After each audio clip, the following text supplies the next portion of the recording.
when I was in high school, I read a book. It's called Programming the Universe by Seth Lloyd. And he was an MIT professor. Amazing book about how you can see the universe from the perspective of quantum computation. And I was really intrigued by this idea. I wanted to learn more about how regular computers work. So I went to computer engineering, department and finished my bachelor's, entered my master's with an intention now to understand how quantum hardware works.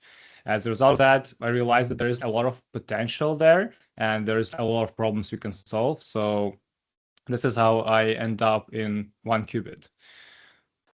Welcome to Impact Quantum. Quantum podcast, turn it up fast. Candace and Frank blowing my mind at last. Quantum podcast, they're breaking the mold. Science has got beats, it's bold and it's... Hello and welcome to Impact Quantum, the podcast where we explore the emerging industry that is quantum computing, where you don't necessarily have to have a PhD, though it probably helps. You just need to be curious, and I think that's what really matters. So with me, I have the most quantum curious person I know, Candace Kahuli. How's it going, Candace?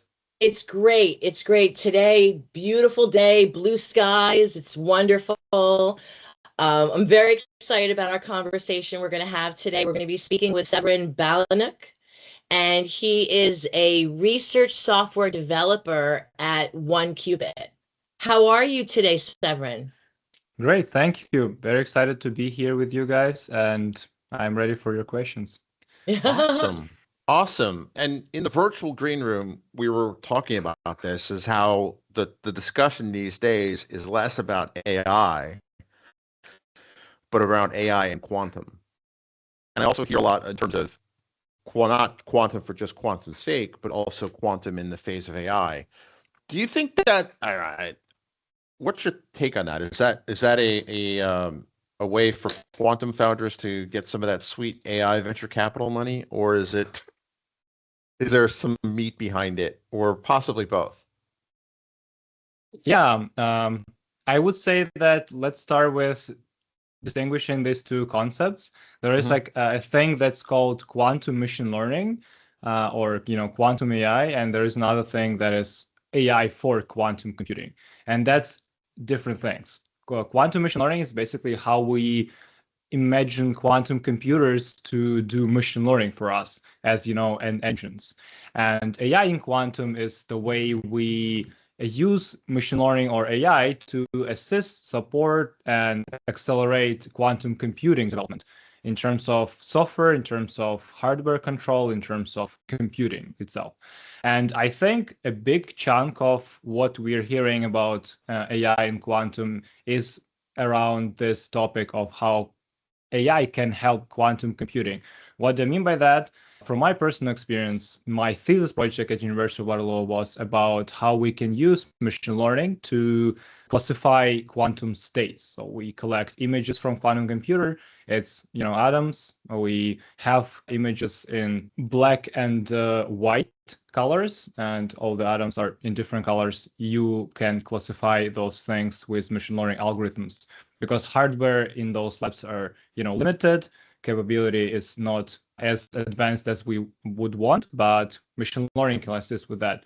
Same goes for quantum hardware setting. You can have machine learning algorithms help your experiments to set up or calibrate your quantum hardware. So that's, I think, the bigger picture about how AI can help quantum computing. Quantum ML is more theoretical concept, and I didn't expect it to be a hype topic or something implementable anytime soon, but it's still exciting to see how it develops. So yeah, I think it's a real thing. A lot of companies right now hiring, AI specialists to run, let's say agentic solutions or agentic autonomous AI labs in quantum research teams, which help them to, surface the area, implement papers, test ideas, and that's at least real for me.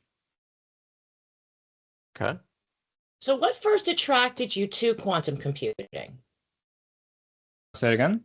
What first attracted you to quantum computing?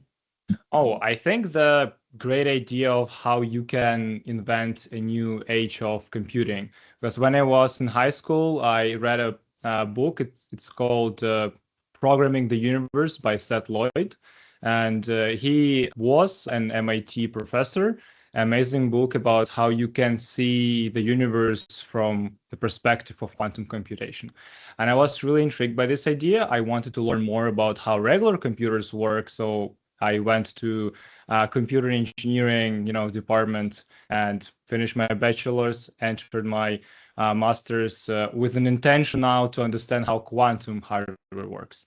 As a result of that, I realized that there is like a lot of potential there, and there's like a lot of problems we can solve. So this is how I end up in 1QBit. Oh, very cool. Yeah. Go ahead, Candace. I was to say, like, what skills proved to be the most valuable that weren't taught necessarily in quantum courses? I think the most valuable skill in quantum world is surprisingly networking. It's not necessarily like how you program or what theoretical approach do you know for a certain platform, but it's how you communicate with people, how you express your ideas, and how you can actually help teams. And in order to understand how you can help, you have to talk to people and understand what is needed in this or that team, in this or that company. And it actually helped me and my lab at University of Waterloo. It's called Perimeter Institute Quantum Intelligence Lab. Was a heart of this environment where we had a team of researchers who specialize on machine learning applications in physics in general, and we tried to connect with hardware people to see how we can help them, how we can assist this quantum computing development. And this is basically like how a lot of companies hire. They hire people who understand the context, who talk to others, who have network, and are able to deliver what's needed. So yeah, I would say go to conferences. You have to understand other people's work. Don't be hyper focused on only like coursework, because it's only half of the story. Interesting. I think that really points to the idea that even if you are a physicist, you do to really get the most out of this opportunity. Because I really think this is a once in a lifetime opportunity. We're too young. We were born too late to take advantage of, the transistor revolution. But I think we're just in time for this quantum computing revolution that we're seeing. Yeah, I think that's about right. But some estimates could vary a lot. Right. Similarly to how people predicted AGI to be a thing in a couple of years. Right now, a lot of people predict Q-Day to be around the corner. Right. Q-Day basically like means that quantum computers would be able to actually like break RSA encryption or something along those lines. It's not necessarily that, actually. We could spend another 10 years solving certain problems in quantum computing and not getting that. So we definitely at the start of something big, but it's really hard to tell if it's going to be in the next 5 years or in the next 18 months, as a lot of like CEOs like to say. Yeah. Yeah, it's very hard to pick the future, right? Isn't that a Feynman quote? Predictions are hard, especially about the future. But Yeah. I also think though we're either at or very near an inflection point where this is going to become very real, right? And it's always a good time to be in the IT security business, but it's probably a really good time to be in the getting ready for quantum, right? Because whether Q-Day happens next month, next year, next decade, one of the funniest things I heard, I live in the DC area, and somebody was saying this would have been maybe 8 years ago now that you really need to start preparing for. They didn't have the cool Q-Day name yet, but it was basically said you need to start upgrading your encryption algorithms to be more quantum resistant. Yeah. And somebody in the audience kind of called him out. It's like, this is the time the estimates were the 2040s, right? And it was like, come on, do we really need to worry about this? And he said, no, you do, because everyone in this room, because it was all government IT people, everybody in this room knows how slow government IT works. Exactly. To be ready for a problem in 20 years time, you need to start 15 to 20 years ahead of time, right? Yeah. So, Yeah, that sounds about right. yeah. Where's the lie, as they would say, right? So what's your take on where the industry is now? Do you really think that, because there's always irrational pessimism, then irrational exuberance, and then kind of a little bit of irrational pessimism again, right? And you're right, Yeah. like AI is a perfect example of this, right? It went from we're 10 to 20 years away from AGI, then all the usual suspects and the AI kind of top tier people are saying we're only a couple of years away. And then when the money starts running out, they say, well, hold up now, right? Do you really think, what's your take? If you had a guess, and we're not going to hold you to it, right? There are no experts, right? In terms of this. But do you really think, you think it's a problem that we're going to face in the remainder of this decade, or is this more of a problem for the 2030s?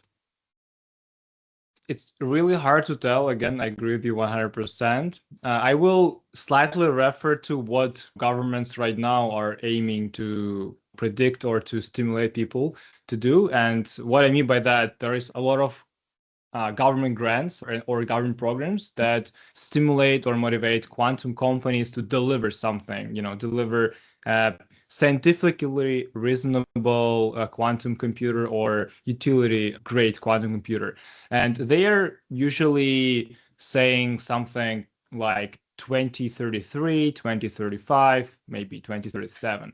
So based on that, I assume that to have something at least scientifically meaningful, and by that I mean to build a quantum computer that would be useful at least for scientists to benchmark their assumptions or software or just run experiments.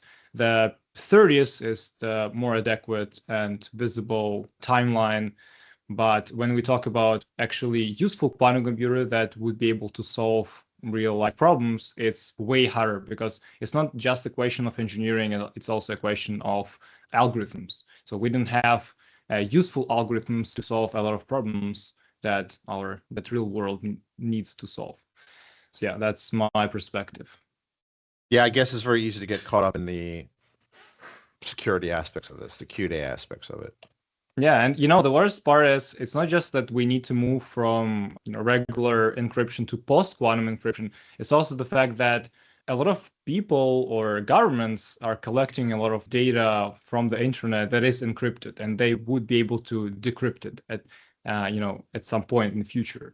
And that's also a thing that we need to keep in mind. It's not that we just need to again be ready. We need to understand like what will happen if everyone would be able to, let's say, break internet encryption that was collected over the last 10, 20, 30 years. That's a real thing as well. Interesting. Do you Sorry, think Candace, I don't want to hog the No, mic. it's all good. Do you think AI will help build useful quantum computers faster? I think so. Yes. I mean, because it's easily the most important thing for research, because AI is able to write, AI is able to review, and AI is able to brainstorm ideas for the research. And the goal of the researcher in the company is not to invent a wheel.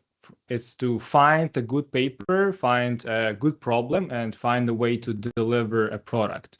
And in order to do that, you need to, again, read a lot of papers. You need to implement some of them. You need to test them, and you need to understand who needs what from us. Like if you're a software company, you will write software for other quantum companies, or you can write a software for, let's say, financial companies and quantum inspired portfolio optimization algorithm, stuff like that. And in order to do all of that, you need a regular research cycle, and research cycle could be accelerated or could be improved by AI, and I mean like LLMs, chatbots, stuff like that, AI agents. So which is currently overhyped? Is it quantum for AI or is it AI for quantum? I think AI for quantum is overhyped. I guess in a good sense, we haven't seen the results of any kind from it at this point, but at least people invest money, at least people hire for this position. So I think it's a valid hype point. We will test this idea and we'll see is it like actually useful for research or no in a couple of years.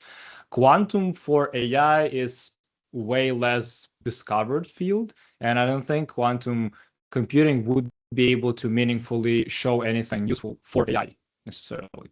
I've seen interesting papers recently about it, but it's most of the work that is done in this quantum for AI field is purely like theoretical or purely like a showcase of, oh, wait, we can do something with quantum computers that will help LLMs or will help, AI in general, but it's not something that people will, use on day-to-day basis. Yeah. It's purely scientific from my perspective. Okay. Interesting. We were talking also in the green room about nation states taking a real interest in this from a perspective, right? There's at least 3 quantum corridors in Canada, probably more. Where I live in Maryland has actually become very popular with the quantum development. Actually, multiple sites now. There's one in College Park at the University of Maryland, which is by DC.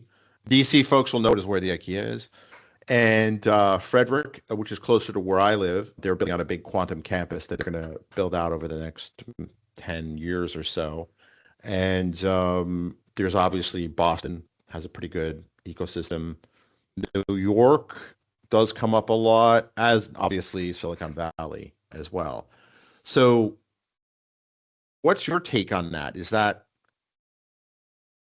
What's your take on kind of like that bigger picture of governments are really worried about that? Do you think they're trying to like make this a big thing, or do you think they see, hey, you know what? We missed out on the Silicon Valley revolution, the dot-com revolution.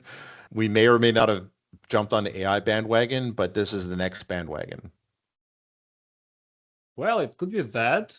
I see it as another attempt to unite companies or unite people around the bigger and more challenging and less clear perspective of quantum computer. It's I see it as an attempt to build, a Project Manhattan for nuclear research, but in quantum computing, where we just accelerate the field by financing or intensifying companies to deliver something meaningful in certain time frame.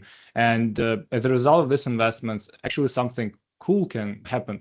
Because again, as I said before, like a lot of research is just trying to find something new again, scientific novelty. Right. And scientific novelty could be done by,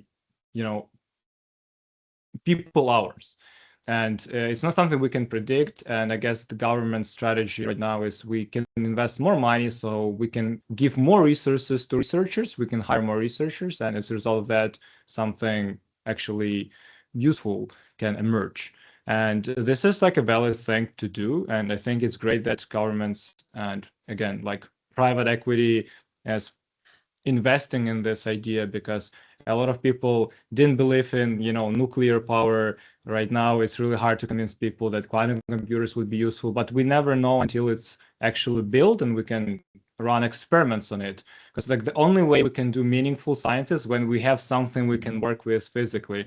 And until we just do it on paper, I do not expect any crazy breakthroughs happening.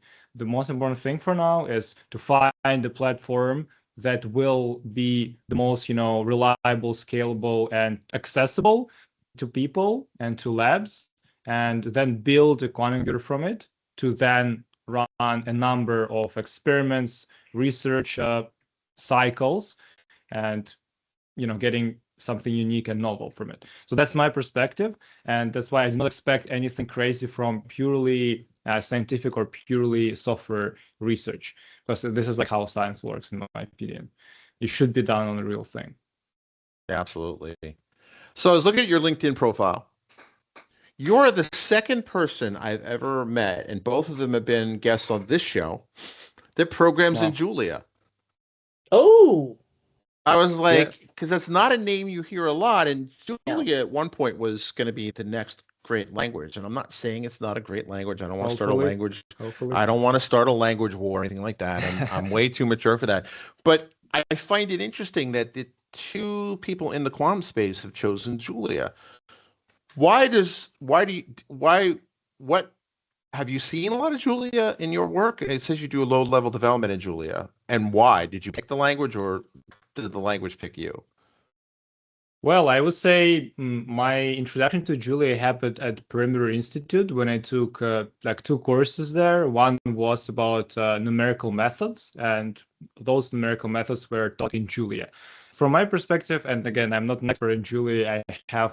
I would rather say I'm a beginner in Julia, but Julia was introduced like a language that can improve the speed of your emulations, simulations, and linear algebra-based calculations. So it's not for machine learning type thing. It's more for Monte Carlo simulation stuff like this. It's also useful for quantum in general, and we have some software written in Julia, but I wouldn't say it's a mainstream. Still, most of the things that is done in quantum or in science in general are written in Python because it's again like easier to understand. There are like way more libraries in Python, and there are a lot of like frameworks that help your Python code to be transformed into a product. So Julia is like gaining a lot of traction, but we still like need more people and more projects to be converted into Julia or written from scratch in Julia. But yeah, that's something that is popular in quantum and in theoretical physics circles, at least from my perspective. All right, so that makes I'm going to bump up Julia on the learn list.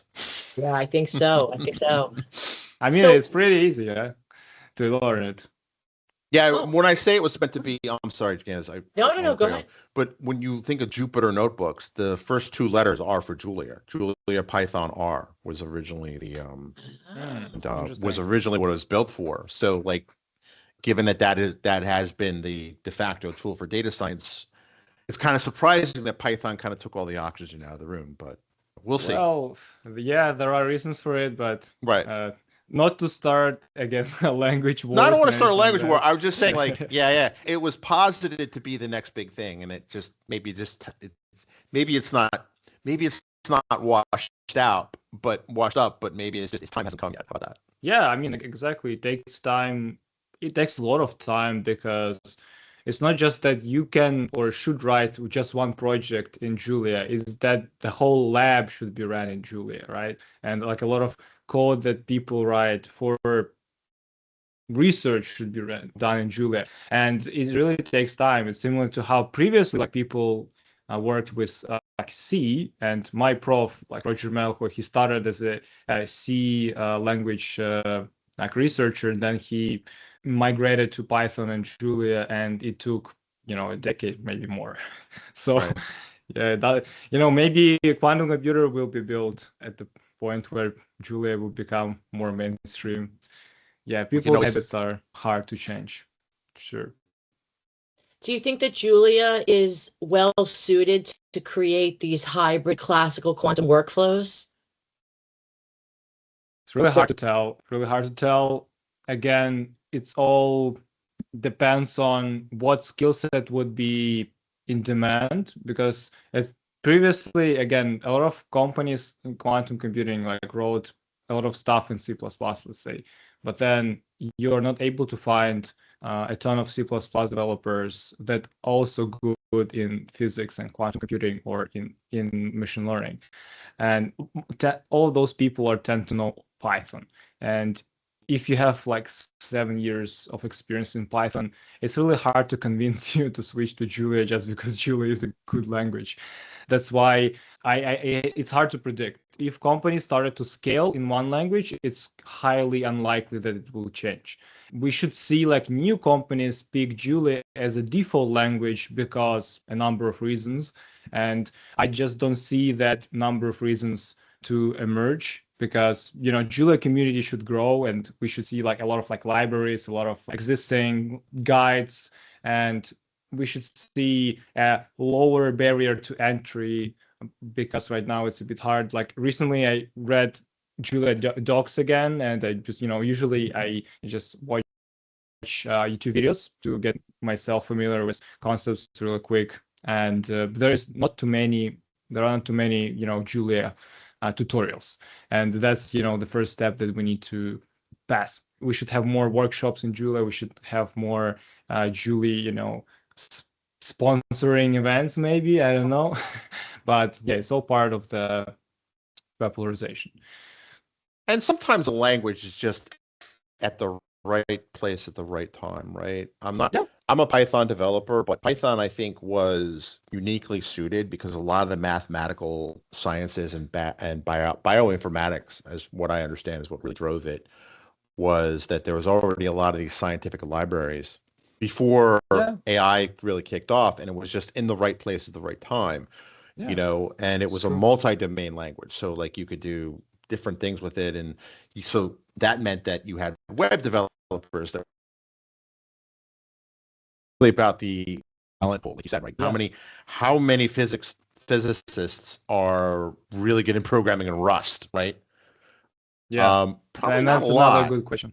Probably not a lot, right? So like they're going to take they're going to take their languages and tools with them, and I mean, maybe I just think it's interesting. Like you're, the second person in this space that uses Julia, so maybe they'll bring that with them as these things roll out. So let's do a little quantum reality check for a second. What do you think is the biggest misconception people have about quantum computing? Let me think about it. I think the biggest misconception about quantum computing is that if we will build a quantum computer tomorrow, perfect quantum computer, that we will be able to actually break everything and take advantage of everything just the next day. It's actually not quite true.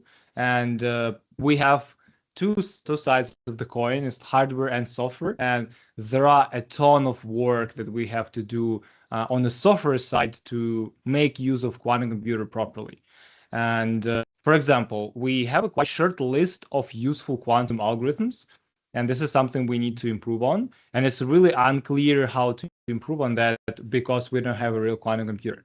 And when we see a lot of news about Google build a new chip, Microsoft build a new chip, and it will, disrupt the industry or something like that. Even if it's true, even if it's actually working, it's not going to happen, the next day. And people tend to measure things in physical or logical qubits, while we should also take into account how is our quantum operating system is doing. And that's in my perspective is the biggest misconception. Okay. So what are industry insiders discussing about quantum that the public rarely hears about?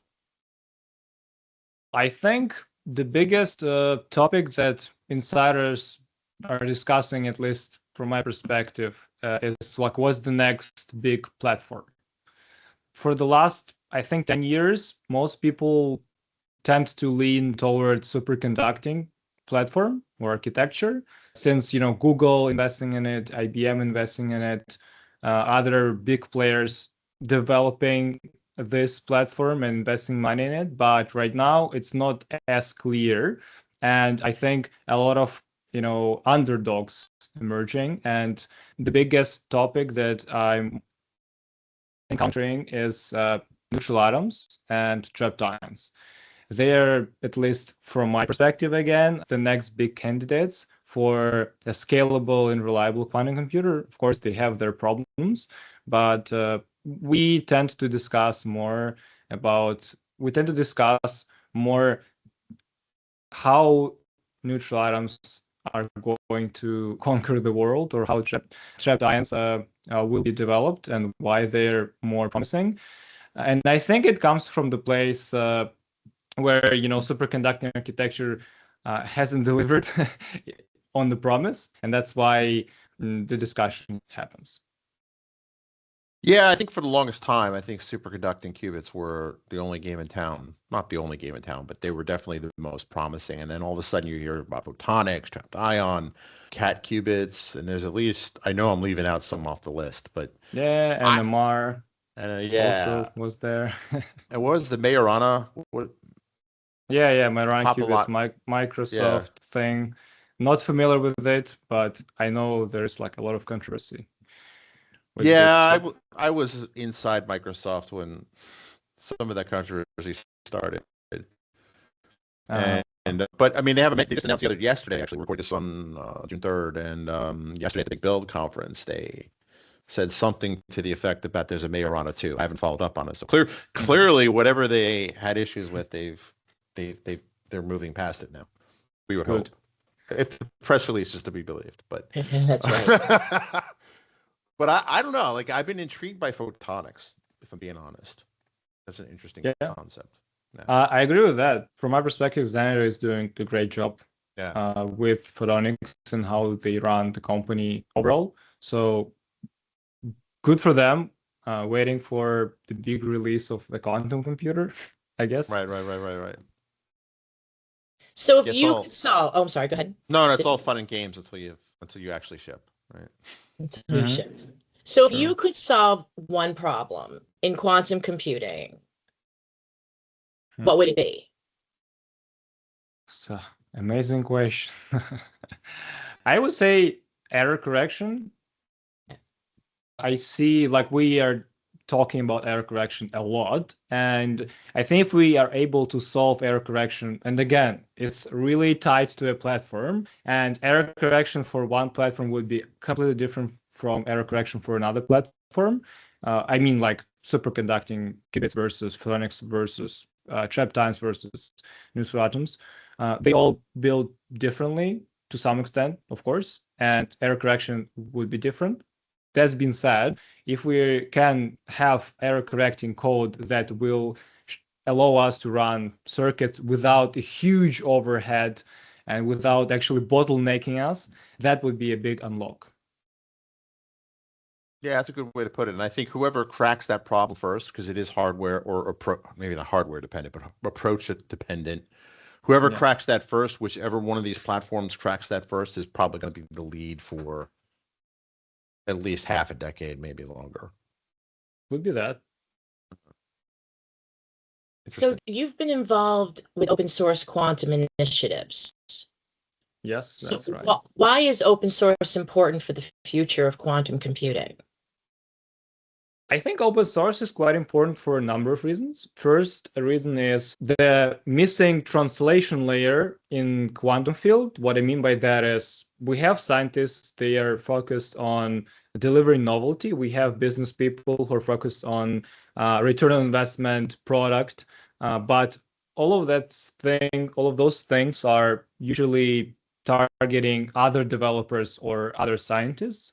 And if we talk about financial district, if we talk about drug discovery, if we talk about other industries that are slightly interested in quantum computer or want to hear something from it, they are locked and they are not able to see what's going under the hood of quantum companies because it's intellectual property, no one will disclose it. Quantum companies did some consulting to private companies for a while, but it's going downwards. And where open source come into play, open source is actually able to show people, okay, this is what hardware are we using, this is all details about hardware, and this is like realistic way to a better hardware. And open source could be way more, again, like open and clear and not biased towards its own solutions or its own stakeholders. Because when you have a lot of open source contributors, all of them are able to access hardware or able to access experienced teams of scientists. They can help quantum field as a whole, because like real projects are super challenging to find in quantum computers to get experience. Like learning online courses or passing online courses are not enough to be a quantum developer or to be a scientist. Usually you need to go university, but if we have open source projects, you can contribute to open source and get that real experience, get that real connections that I mentioned earlier, and you can understand what's actually needed in the field. And I feel like it's extremely useful and perspective, or it's extremely good way to build part of the field. It's similar to how we have, again, Mac OS and Linux, right? Linux is not dominating personal computer field, but it's crucial part of IT infrastructure, and for the reason of being open source, again. No, that's a good point. I think open source has really, I think, changed the game in terms of how people look at not just software development, but also kind of ownership of products, right? One of my biggest aha moments of my day job is Red Hat, right? So you can see the fedora behind me. But I cut my teeth on Microsoft tech during the Bomber era, where Bomber had some unsavory things to say about open source. But like over time, I kind of realized like open source, if you're building platforms that enterprises are going to rely on, it's going to be common infrastructure. To have closed door meetings where massive decisions are made, aka killing Silverlight, killing Windows Phone, right? Both things that directly Personal impact to you. personal to me and impacted my economic situation, is just not a stable place to build on. I understand why. I mean, I'm sure backroom closed door meetings happen. Positive they do. But look at what happened with Node.js. A few years ago, the Node.js community was very unhappy about the direction of Node.js. So they got so unhappy, they forked the project to IO.js. And then ultimately, the brains behind Node.js kind of said, all right, we messed up. Let's get everybody back into the fold. But having that leverage, or the threat of that leverage, I mean, it changes the power dynamic, right? And if I'm a CTO and I'm a bank or whatever, I have to have a lot of trust in that company X is proprietary software isn't going to just end the product one day, right? And that until that happens, and I think the demise of Silverlight and a lot of other things that were killed, not just Microsoft, but licensing drama with other vendors and things like that, I think has really made open source a viable option, because while forking a project is a big deal and starting up a new thing and changing your infrastructure, the fact you can do it helps people sleep at night. Not that it's a great idea, but the fact that you have, as a consumer of technology, as a user of technology, some of that power is a little more shifted in your favor, right? And the smart companies that are selling this stuff know like not to abuse it to the point where they push people over. Yeah, exactly. Yeah, I agree with that 100%. And like another point could be that open source kind of keeps other companies in check about what they promise in quantum computing field, because we can see it with AI again. To draw another parallel with AI, we have closed source LLMs and we have open source LLMs, and we know that open source LLMs are quite behind from the cutting edge models. But at the same time, they are keeping up.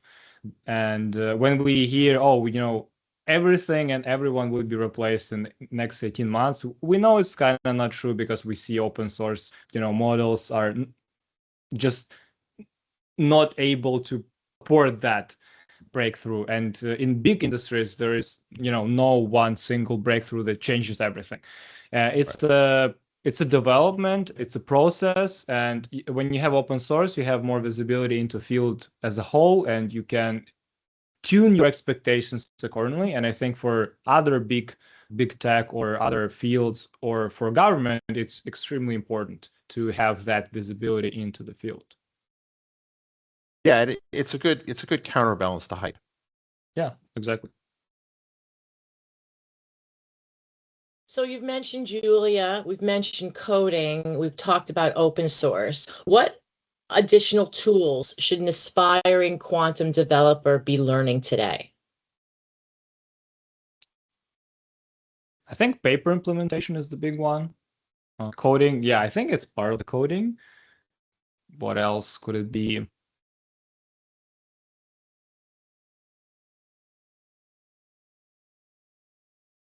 Probably learning a Yeah. little bit of how to translate a lot of these abstract concepts into something more people can understand Yes, would I help. would say so. I mean, like verbal ability is the big one. Right. You should be able to communicate ideas clearly for sure. So like, I mean, there are like a number of things to this, and being a researcher means one, you understand the math, you understand the physics, you are able to do your own research, and I think this is the big one actually, being able to do your own research. So like defining the problem, finding a good problem you want to research or you want to solve, do like literature review, talk to peers, understand what was done, what could be done by you, and finally the implementation. So you should be able to implement parts of other papers, and you should be able to like implement a solution that would be clearly understood by other people. I think it's a big thing as well. But again, it's only for theoretical quantum researchers. But if you are a hardware, experimentalist, they have to have another set of skills, and I have no idea how that works in detail. That's a good Yeah. point because we're so new at this. This is such a new field. The line between hardware and software is not as well established as it is in, say, software, right? You can have a data scientist and someone who's an AI researcher. They clearly know CUDA. They clearly know the math behind it. But are they going to go down to Micro Center and like get their own GPU and Yeah. build their own? Probably not. Probably No, not. no. Yeah, we take regular hardware for granted. Right. It just exists. It could be better or worse, but we still can work with it. And quantum computing is the whole other, aspect of research again. For now, maybe in 50 years, we'll all be sitting back in our lawn chairs retired and kind of laughing at, do you remember remember before Julia got famous and we had to worry about hardware and Yeah, I hope so. I hope so. I'm working every day to, bring that day closer. right. So which industries do you think will see quantum value first? It's a good question. I feel like material science for sure, and our open source hardware prof gave an amazing lecture 2 years ago, I think, about how quantum computers can actually provide value to science, and we can use quantum computers as a platform to explore how atoms evolve or how quantum systems evolve, and that can give us certain insights about material science. That's one argument. Second argument is financial field. I think quantum inspired portfolio optimization algorithms is the big one, but again, it's theoretical. I do not know if it's actually useful now, but I am hearing a lot of it all the time. And quantum sensing is the third one. And I think quantum sensing is been around for a while, and it actually, generates money. But I do not know like any particular details about how it works or who is interested in that. But that's pretty much three things that I can remember. Okay. What's one prediction about quantum computing that most people would disagree with today, but you believe could become a reality? I think that quantum computing can deliver unexpected results that are impossible to predict now, but for a curious scientists are desirable. So my point is that quantum computers is like another piece of technology that we haven't explored fully, and a lot of people, they straight own an opinion that quantum computers are like either useless or will not deliver anything meaningful, even if they're built. But my idea is, or my prediction is, that once we will build a quantum computer, we will see another unlock in certain fields of research or in material science or in something else. And like this is basically a promise of quantum computing that I'm following. Okay. So if a 16-year-old student is listening to this episode and wants to work in quantum computing someday, what should they start learning this week? I would say programming language for sure. You should start with Python. You should explore some quantum courses. Again, like you have to do all the things step by step to learn quantum mechanics. You should understand calculus 1, calculus 2, linear algebra, all of those things. If you want to be an experimentalist, you have to start with something that you can do at your home. And the most important thing is, from my perspective, is getting connections in university as early as you can. University of Waterloo has a number of, summer programs for curious high schoolers. I've heard about that. So that's definitely one thing. If you're geographically unable to attend any, high school quantum summer camps or whatever, you definitely should reach out to people and get, a real person's advice in the thing that you're interested in. Again, it's impossible to predict or impossible to understand what is needed and what you should learn. And I was at the same place. I thought, well, I will learn Qiskit and I will get a job as a quantum software developer. It's not the case whatsoever. No one is looking for Qiskit, quantum software developer. It's not a thing. You should learn another set of skills, and you do not know about those skills. You do not know what you do not know. And the only way to understand what to do, and where to start and where to finish, is to get real feedback from people in industry that are working on real problems, from profs in the labs that are building real experiments or running real experiments again. And with that, you can acquire meaningful skills and get in school, or maybe contribute to open source and become valuable to the project. That's my perspective. But yeah, start with basics, programming, some math, and do something with your hands if you want to be experimentalist. I did it myself. I did small circuits when I was in high school, and it helped me to understand what I want and what I do not want. So yeah, definitely be proactive, try different things, break stuff, try again. That's the only way to learn, because field is emerging. There is no established pathway, and everyone is figuring things out on the fly. Even large businesses, giant quantum companies, they do not know what they're doing a lot of times, and they are again researching things. And when you research things, you come to unexpected conclusions or unexpected ideas, so you explore them further. So it's all about exploration. You should, and that is have great. fun. That is a great way to put it. It's all about exploration. And who knows? Today's student could be the next Mark Zuckerberg, right? Yeah. You may not. All I'm saying is, kids, aim higher than just being an employee, right? This Right. really is new. Exactly. There's some kid in a garage somewhere, or in the basement in Waterloo or Montreal or Baltimore, that could be the next billionaire in the space, right? It really is that far out. I mean, that far new. Right? It's not impossible to think about it. Difficult, but not impossible. It's true. So where can folks find out more about you and the company you work for? LinkedIn works the best. Okay. Visit our company's website. I think we have a number of workshops or lectures on YouTube as well. Oh, very cool. Yeah. Yeah, that's pretty much it. Yeah, Okay. we don't have an X account or anything like that. You should definitely check out Xanadus Open resources. They have an amazing tool or software. It's called Pinlane, and IonQ also have a lot of guides on their website. Our company has a documentation for our product. It's called TopCat. Check that out. But again, it's more for other developers and other researchers. So if you want to start with something simple, there are a ton of brilliant lectures on YouTube. And 3 Blue 1 Brown had a video about quantum. That's the best starting point you can imagine.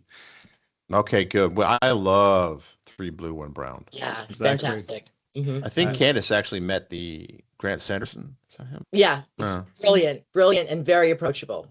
Very, very Yeah. approachable. Yeah. Yeah. So Oh, that's by the way, Veritasium as well. He came Oh to yeah. University of Waterloo, I think 2 years ago. He made a video or a number of videos about quantum. So Right. check that out. I definitely will. All right, and with that, we'll let the outro music play. Thank you. That was great, man. Candace and Frank blowing my mind at last. Quantum podcast, they're breaking the mold. Science and sky beats, it's bold and it's gold.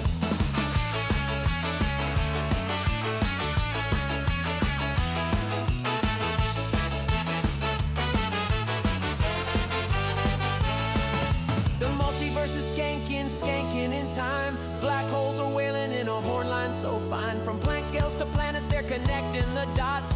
Candace and Frank, they're the cosmic hot shot. Quantum podcast, turn it up fast. Candace and Frank blowing my mind at last. Quantum podcast, they're breaking the mold. Science and sky beats, it's bold and it's gold.